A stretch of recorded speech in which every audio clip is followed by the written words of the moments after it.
Bienvenidos a su clase número 2. En esta clase vamos a ver la patrística.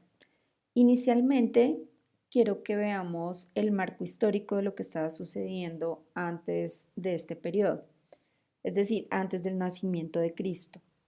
En este mapa vemos donde dice Egipto y todo lo que se ve como en color mostaza es el imperio de Alejandro Magno. Fue un imperio bastante grande, pero pues acá vamos a tratar solamente dos partes que son las más importantes para la historia del cristianismo. Es decir, su imperio se dividió en cuatro partes, pero nosotros solamente vamos a ver las partes que nos interesan, que son los Ptolomeos, que están en la parte de abajo donde dice Egipto, y la parte de arriba que se llama la de los Seleucidas, donde dice Siria, y la parte que está arriba donde es ahora Turquía. ¿Qué estaba pasando en el 323 al 175 a.C.? Palestina estaba dominada por reyes helenísticos. La parte de abajo, que es la de Egipto, la que vemos allí, estaba dominada por los Ptolomeos y la de Siria, que es la de arriba, estaba dominada por los Seleucidas. Entonces, en el 223 al 200 a.C., Antíoco III humilló militarmente a los Ptolomeos y tomó el control de Palestina. De esa parte donde dice Siria, este era un corredor bastante importante porque el comercio quería esa parte, precisamente porque por ahí subían y bajaban pues muchas cosas que la gente estaba comerciando. Entonces, se pelearon y finalmente, pues inicialmente los Ptolomeos tuvieron poder sobre esa parte, pero luego los Seleucidas la dominaron por completo. Tras la derrota ante los romanos, creció entre los sirios la necesidad del dinero.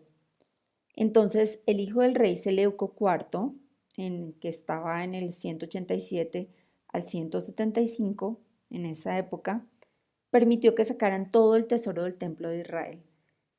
Y del 175 al 163 a.C., Antíoco Epifanes intentó unificar a sus súbditos obligándoles a participar de una misma cultura y religión griegas. Esto fue gravísimo para los judíos porque ellos veían al lado de su templo personas que estaban haciendo ejercicios prácticamente desnudos. Ellos se sintieron avergonzados, humillados. Incluso erigió una estatua de Zeus en el santuario, en el altar de las ofrendas. Esto fue algo tan vergonzoso que ahí fue cuando comenzó la revuelta de los macabeos.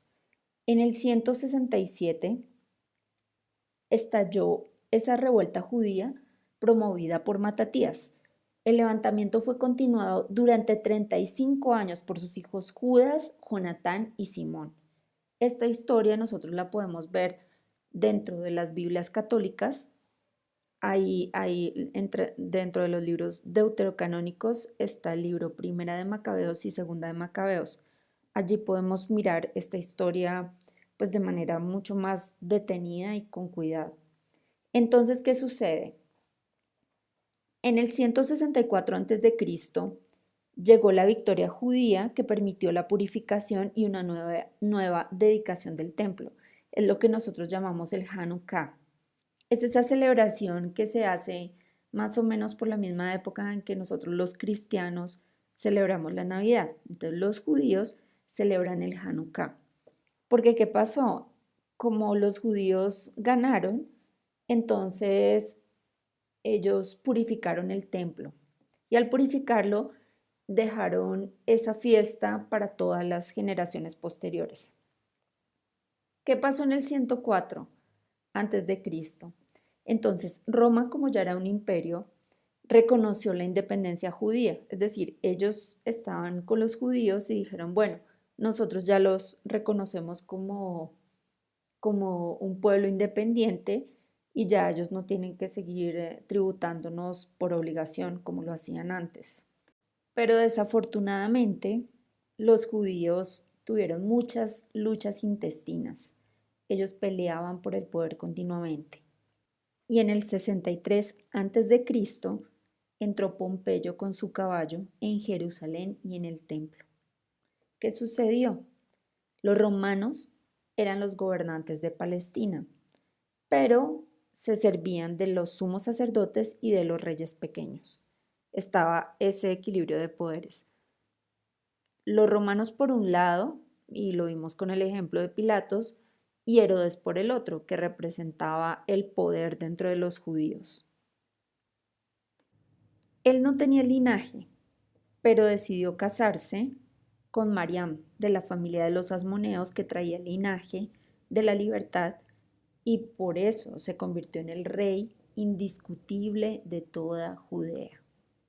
En el año cuarto antes de Cristo, él fue el que intentó degollar todos los bebés recién nacidos para intentar matar a Jesús. Finalmente no lo logró. Jesucristo vivió y murió entre los judíos, y de ahí en adelante comienza el camino de los evangelios, las cartas de Pablo, y posterior a la muerte de los apóstoles y de Pablo, viene lo que se llama los padres apostólicos. Entonces tenemos las epístolas de Clemente de Roma, el pastor de Hermas, las epístolas de Ignacio de Antioquía, la epístola de Policarpo de Esmirna, la epístola de Papías de Hierápolis, la epístola de Bernabé, y también tenemos allí la Didache o Didache, que es lo mismo. En este grupo de los padres apostólicos encontramos los escritos cristianos más antiguos que se conocen aparte del Nuevo Testamento. Reciben este nombre porque se suponía que estos autores habían conocido directamente a los apóstoles. En realidad no se puede afirmar que haya sucedido exactamente lo mismo con todos ellos. En el que se tiene como más, digamos que se ha encontrado una posibilidad más cercana, es con Policarpo de Esmirna, y se cree o se tiene alguna certeza de que conoció directamente al apóstol Juan. Estos documentos circulaban a la par que las epístolas de Pablo.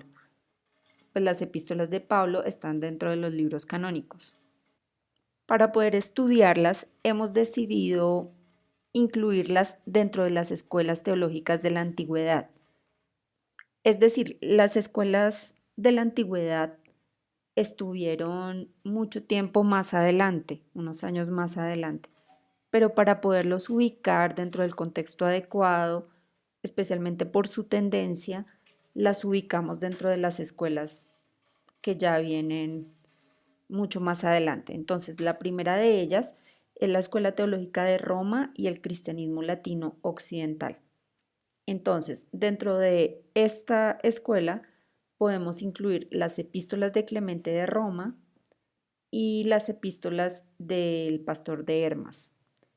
Quiero que veamos el mapa geográfico.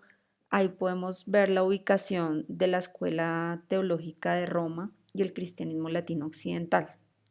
Vemos que no solamente estaba en Italia, como nosotros pensamos, sino que está también en la parte norte de África.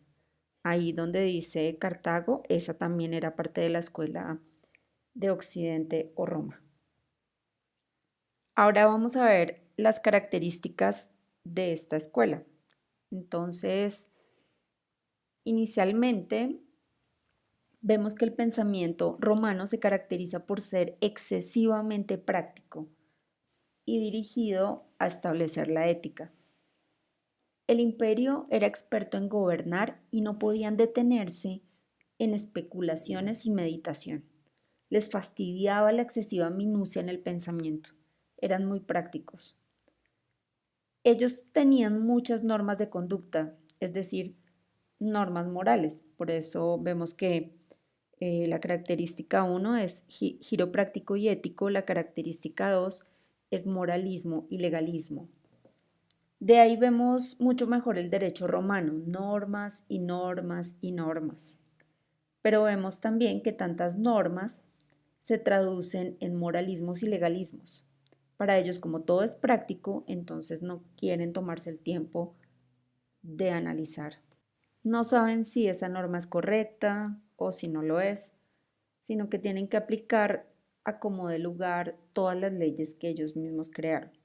Por ejemplo, en la actualidad hay muchas normas que nosotros conocemos que son beneficiosas, pero no todos podemos poner en práctica. Como por ejemplo el hecho de que nuestros hijos vengan a la iglesia. Nos encantaría que lo hicieran, pero después de la adolescencia nosotros no podemos obligarlos. Entonces el cristianismo se convertía en cómo debe comportarse el cristiano y no en su relación con Dios, que es lo verdaderamente importante. Fíjense que para ellos Cristo es el maestro de una nueva ley y no el Dios poderoso con quien tenemos que relacionarnos. En Clemente de Roma hay algo que se llama la segunda penitencia, y esa es la preocupación por cómo deberían comportarse las personas de aquella época ante los pecados posbautismales. El bautizo es una expresión social que muestra que nuestros pecados fueron perdonados. En el Pastor de Hermas vemos que él escribió 12 mandamientos, que según él son obligaciones de todo cristiano para alcanzar la vida eterna, es decir, obras que las personas tienen que hacer. Esta enseñanza de la segunda penitencia aparece en el cuarto puesto de los 12 mandamientos. En ese mandamiento se afirma que es posible una sola penitencia después del bautismo, pero el que peca o el que pecara después de esta segunda penitencia difícilmente lograría el perdón. El ejemplo más conocido de esta condición fue el de Constantino. Él era realmente un gran simpatizante del cristianismo y pues él entendió, por lo que leía al pastor de Hermas, que habían solamente dos oportunidades. Entonces no quiso agotar la última y debido a eso se bautizó en su lecho de muerte. De la segunda penitencia surge el derecho canónico, donde se tratan los pecados veniales y mortales. También surge el infierno, el purgatorio, el limbo. Todas estas son ideas que todavía seguimos viendo dentro del catolicismo romano. Fíjense que todas estas ideas vienen de esta época. En cuanto a la salvación, ellos pensaban que era una recompensa que Dios otorgaba a los obedientes.